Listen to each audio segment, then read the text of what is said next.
இந்த பஸ் தானே கலக்குது.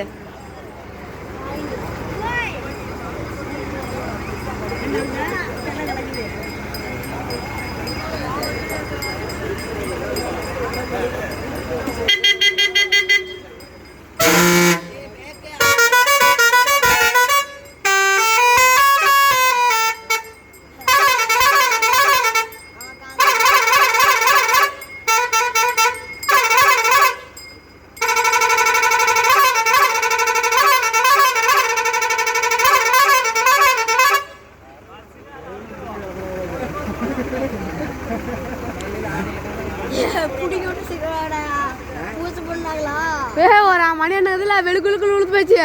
நானும் ஒன்று புடிக்கிறதுக்கு போயிட்டு அடியில் குமிச்சு ஆரம்பி எங்க தேடிட்டு வந்தோம். அவரு தான்